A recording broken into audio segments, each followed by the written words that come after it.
All right, Mr. TALIAFERRO TV, how's everybody doing out there? So I do want to speak on this really quickly. There have been rumors around Future's name, all right? I will just be honest with you. There have been rumors. We've heard things under the table, and I'm happy that Future, he looks good on camera. You know, he's doing interviews to promote his album that's coming out in a few days. He looks good on camera.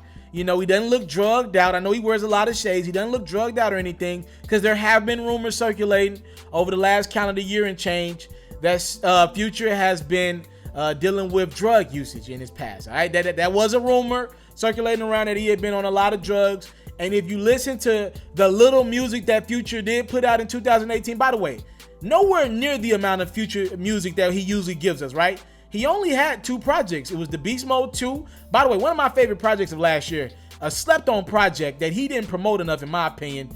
If you listen to Beast Mode 2, throughout the short project, he's telling us that he's struggling with drugs. Like, if you listen to Hate the Real Me on Beast Mode 2, I mean, what else do you need to, like, just on the title alone, what more do you need? The name of the song is I Hate the Real Me.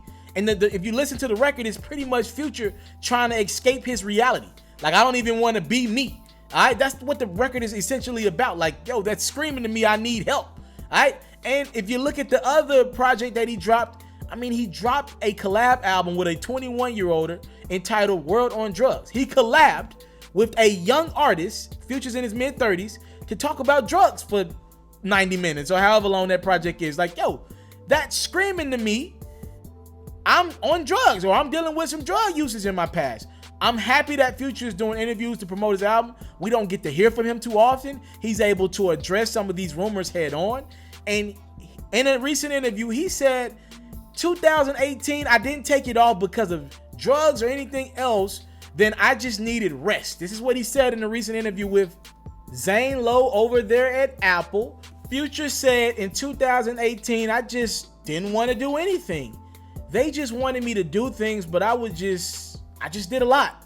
5 years I was on the road. I didn't ever get a chance to go home. I've been on 4 or 5 tours all across the world, from European tours to Australian tours to just doing it 2 to 3 times back to back. Soon as I give off a tour, I gotta go on another tour in 2 weeks, go on another tour. All right? I never got a chance to vacation. I never get a chance to go anywhere. So 2018 was my first time going to different places and trying different things, new experiences, and staying places for over 2 weeks. All right, he went on to say, I loved it. I enjoyed it. You know what I'm saying? I enjoyed just chilling and hanging around the house. So I'm happy that Future addressed, you know, he's saying it's not drug usage. He's just saying I took 2018 for the most part off because I just wanted to be a regular person and enjoy my life and the fruits of my labor. All right. What a blessing it is to be in a situation where you can essentially take a year off, right, and not do a lot of performing and make a lot of music. And by the way, I still believe Future probably never left the studio. I'm sure he put a lot of records together, but he did it on his own time. You heard him in that interview with Zane Lowe. It wasn't the music that was stressing him out. It was that tour life, not being able to be home with his family. He's got a lot of kids that I'm sure love to see their dad. And again, that man said, you know, I was actually able to be in a city for more than 2 weeks. That's crazy to me. All right, dude's on the road so much, he's rarely able to be in the same setting for over 2 weeks. Can you imagine doing that? Like, that is, I know a lot of people got different jobs that make them travel a lot, but I'm sure y'all get to stay in the same city for over 2 weeks at a time. When him saying that he ain't even able to do that with the tour life involved, that's a lot, bro. And that could be taxing on anyone, especially with the 3-year stretch that Future has been in the mix of. I mean, 2015, 2016, and 2017, many can argue that Future was one of the top 10 biggest artists in the world. All right? He's a rapping ass nigga from Atlanta, but he was in that mix. All right? In 2015, he was the artist of the year, either him or Drake. Remember that year where he dropped like 5 tapes, 2 albums, a collab album with Drake, and Dirty Sprite 2, obviously. All them tapes with different producers, the 56 Nights, the Beast Mode. I mean, that was a lot of music. And then to come back with project after project, he did the 2 albums week after week with the Future and the Hendrix. Come on, dude's been working his behind off over the last few years. And with all that music came tours. And he said that's what taxed him out and drained him. And he just needed some time off.